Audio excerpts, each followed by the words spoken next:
10월 5일 화요일 하나님께서 주시는 말씀은 욥기 3장 1절부터 10절까지입니다. 봉독을 합니다. 그 후에 욥이 입을 열어 자기의 생일을 저주하니라. 욥이 입을 열어 이르되 내가 난 날이 멸망하였더라면 사내 아이를 베었다 하던 그 밤도 그러하였더라면 그날이 캄캄하였더라면 하나님이 위에서 돌아보지 않으셨더라면 빛도 그날을 비추지 않았더라면 어둠과 죽음의 그늘이 그날을 자기의 것이라 주장하였더라면 구름이 그 위에 덮였더라면 흑암이 그날을 덮었더라면 그 밤이 캄캄한 어둠에 잡혔더라면 해의 날수와 달의 수에 들지 않았더라면 그 밤에 자식을 베지 못하였더라면 그 밤에 즐거운 소리가 나지 않았더라면 나를 저주하는 자들 곧 리워야단을 격동시키기에 익숙한 자들이 그 밤을 저주하였더라면 그 밤에 새벽 별들이 어두웠더라면 그 밤이 광명을 발할지라도 얻지 못하며 동틈을 보지 못하였더라면 좋았을 것을. 이는 내 모태의 문을 닫지 아니하여 내 눈으로 환난을 보게 하였음이로구나. 지금 욥은 도저히 이해할 수 없는 고통을 당하고 있지요. 가축을 다 빼앗겼습니다. 종들이 다 죽었습니다. 집이 완전히 무너졌고 그로 인하여서 7남 3녀 자녀들이 다 죽었습니다. 그것뿐만 아니라 욥의 온 몸에 종기가 심하였지요.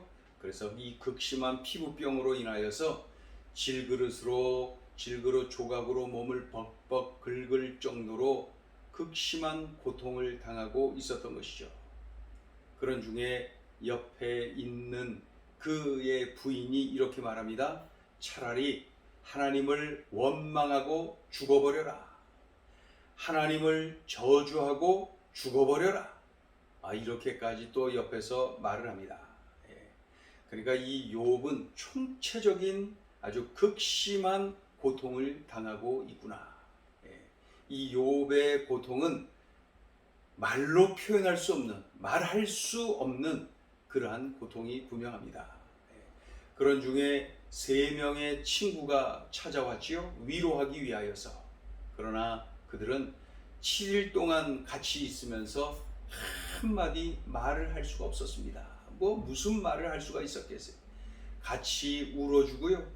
같이 있어주고요. 같이 마음을 함께 하고요. 그저 욥 곁에 있어준 그러한 시간들, 그것 외에는 그들이 할 수 있는 것이 아무것도 없었습니다. 이런 일이 있은 후에 드디어 이 욥이 침묵을 깨고 탄식을 하고 있어요. 탄식의 내용이 뭡니까? 자신의 생일을 저주하는 거예요. 자신의 삶이 죽음보다 못하다라는 서글픈 발언을 하고 있는 것이죠. 오늘 본문은 이러한 욥의 슬픈 노래, 애가라고 할 수 있죠.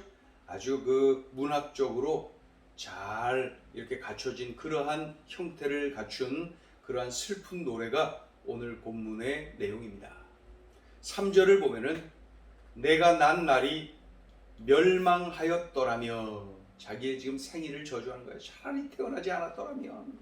4절 그날이 캄캄하였더라면, 하나님이 위에서 돌아보지 않으셨더라면 내가 태어나지 않았을 텐데, 이런 거죠. 5절 어둠과 죽음의 그늘이 그날을 자기의 것이라 주장하였더라면 내가 태어나지 않았을 텐데. 7절 그 밤에 자식을 베지 못하였더라면 내가 당연히 태어나지 않았을 텐데, 차라리 그것이 나았을 텐데. 극심한 고난 앞에서 자신의 생일을, 이 땅에 태어난 그 자체를 지금 탄식하고 있는 거예요. 결국 하나님이 내 모태의 문을 닫지 않으셨기 때문에 내가 태어났고 지금의 이런 환난을 보게 되었구나. 10절을 보시죠. 이는 내 모태의 문을 닫지 아니하여 내 눈으로 환난을 보게 하였음이로구나. 보다 더 정확하게 표현하면 이는 내 모태의 문을 하나님이 닫지 아니하여 내 눈으로 환난을 보게 하였음이로구나. 그러니까 욥이 자신의 생일을 저주하고 있으면서도 지금의 고통의 시간을 탄식하면서도 여전히 우리가 느낄 수 있는 게 뭐예요? 욥은 하나님이 살아계시다, 하나님이 내 인생의 주관자이시다, 이러한 믿음은 흔들리지 않고 있구나. 그러니까 하나님이 모태의 문을 열어주셔서 내가 태어난 것이다, 하나님이 나를 이 땅에 보내신 것이다, 이러한 믿음이 분명하지요. 그리고 내가 참으로 이런 고난을 당하고 있는 것, 이런 내용 속에 하나님이 여전히 살아계시고 여전히 하나님은 참으로 내 인생의 주관자이시다라는 그러한 믿음이 오늘 이 탄식 속에서도 우리가 느낄 수가 있는 것이죠. 그러니까 이 믿음은 흔들리지 않아요. 하나님은 살아계시고 하나님은 내 인생의 주관자이시다라는 이 믿음이 흔들리지 않아요. 자신의 상황을 탄식은 하고 있지만은 하나님을 욕하지 않아요. 하나님을 비난하지 않아요. 그러니 기억나십니까? 사탄이 장담했잖아요. 하나님 앞에서 그 소유물을 치면은 하나님을 욕할 겁니다. 소유물을 다 치고 다 가져가도 이 욥은 하나님을 욕하지 않았어요. 그 욥 자신의 그 몸을 치면은 하나님을 욕할 겁니다. 생명은 건들지 말고 그러면 해봐라. 그랬더니 이 몸에 종기가 나서 극심한 피부병으로 고통을 당하죠. 그럼에도 불구하고 하나님을 욕하지 않아요. 하나님을 비난하지 않아요. 하나님을 저주하지 않아요. 이 사탄의 생각은 틀렸어요. 하나님의 말씀 그대로 욥은 상황과 관계없이 하나님을 욕하지 않습니다. 하나님이 인생의 주관자이심을 여전히 믿고 있습니다. 오늘 본문은 바로 그러한 내용이 진하게 담겨있는 그러한 본문입니다. 자, 오늘 주시는 메시지를 봅니다. 첫째, 인간은 연약한 존재이다. 하나님 앞에서 온전하고 정직하고 하나님을 경외하며 악에서 떠난 자다라고 칭찬을 받은 욥. 하나님이 그렇게 칭찬하셨어요. 또 하나님은 이렇게 칭찬하셨어요. 욥과 같은 사람이 세상에 없다. 아주 극찬을 하셨어요. 하나님에게 인정을 받은 믿음의 사람이 바로 이 욥입니다. 그동안 입으로 범죄하지 않고 하나님을 신뢰한 욥, 그가 입을 엽니다. 침묵하던 그가 입을 열어요. 인내하던 그가 마침내 탄식을 합니다. 그런데 오늘 탄식을 자세히 들여다보면 아주 짧게 표현할 수가 있어요. 그 탄식의 내용을 짧게 표현하면 이거예요. 하나님, 너무 힘들어요. 하나님, 너무 힘들어요. 하나님, 제가 차라리 태어나지 않았으면 좋았을 걸 그랬습니다. 하나님, 너무너무 힘들어요. 이러한 내용이죠. 물론 하나님을 욕하고 하나님을 비난하지 않아요. 하나님을 여전히 하나님으로 인정합니다. 그럼에도 불구하고 욥이 탄식합니다. 하나님, 너무 힘들어요. 차라리 제가 태어나지 않았으면 좋았을 걸 그랬습니다. 그래도 가만히 보면은 이 욥은 울어도 하나님 앞에서 울어요. 그런 중에도 감출 수 없어요. 인간은 연약한 존재이다. 하나님의 은혜 없이는 살 수 없는 연약한 존재이다. 이 천하의 욥, 그도 이렇게 탄식하며 하나님 앞에 울고 있는 거예요. 하나님, 너무 힘들어요. 너무 힘들어요. 여기서 우리들이 배워야 됩니다. 강한 척 하지 말고 하나님 앞에서 우세요. 하나님 앞에서 힘들다고 소리치세요. 하나님 앞에서 그렇게 하세요. 하나님은 다 알고 계시거든요.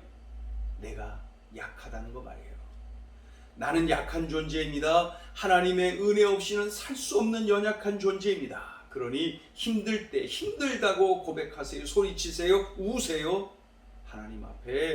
하나님 앞에서 이렇게 반응하는 것입니다. 하나님이 잘 알고 계시고 또 우리들이 인정할 수밖에 없는 고백, 그것이 뭡니까? 나는 연약한 존재입니다. 나는 연약한 존재입니다. 하나님의 은혜 없이는 살 수 없는 연약한 존재입니다. 우리가 이것을 명심하자고요.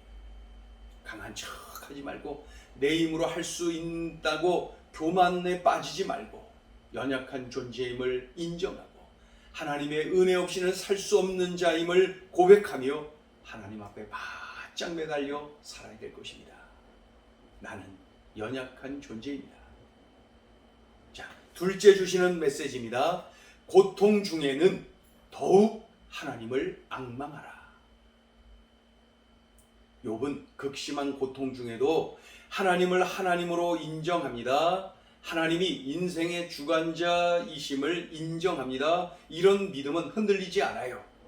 그러니 욥은 여전히 하나님을 앙망하고 있어요. 여기서 앙망하다라는 말은 우러러 바라보다, 맡기다, 부르짖다, 소망을 두다, 그런 뜻입니다. 앙망하다. 참 좋은 말이죠. 앙망하다. 욥은 고통 중에도 하나님을 앙망합니다. 하나님을 우러러 바라봅니다. 하나님께 맡깁니다. 하나님께 부르짖습니다. 하나님 앞에서 웁니다. 하나님께 소망을 둡니다. 이런 그의 모습을 우리가 닮아야 합니다. 말로 표현할 수 없는 답답한 상황에서 어떻게 해야 됩니까? 도저히 이해할 수 없는 고통의 현장에서 어떻게 해야 됩니까? 우리가 할 수 있는 그 상황에서 우리가 할 수 있는 최고의 선택이 뭐냐? 하나님을 앙망하는 것입니다. 하나님을 앙망하는 거예요. 지금 그런 상황에 던져져 있는 분들 있지요? 도저히 이해할 수 없는 고난의 현장에 던져진 분, 감당할 수 없는 고통의 현장에 던져진 분, 지금 그런 분들 계시지요? 그렇다면은 그렇게 하세요. 하나님을 앙망하세요. 하나님을 우러러 바라보시고 하나님께 소망을 두고 하나님께 맡기고 하나님 앞에서 울고 하나님을 의지하고 하나님을 앙망하는 거예요. 지금이 바로 그런 때입니다. 그렇게 해야 될 때입니다. 하나님을 앙망하는 것, 그것이 내가 할 수 있는 최선의 것입니다. 하나님을 앙망하는 그 사람, 하나님이 나 몰라라 하지 않으십니다. 주를 앙모하는 자, 즉 주를 앙망하는 자, 우리 하나님이 책임지십니다. 기도하겠습니다. 하나님 아버지, 말로 표현할 수 없는 고난의 현장, 도저히 내 지식으로 경험으로 이해할 수 없는 그러한 고통의 현장에서 어떻게 해야 되는지를 우리에게 일러주셨습니다. 연약한 존재임을 인정하고 고백하고 하나님만을 앙망하는 우리의 삶이 되게 하여 주시옵소서. 하나님, 내가 이렇게 살아내게 하여 주시옵소서. 이렇게 사는 것이 영적 강자임을 명심하여서 주님, 이렇게 살아 승리하게 하여 주옵소서. 예수님의 이름으로 기도 올리옵나이다. 아멘.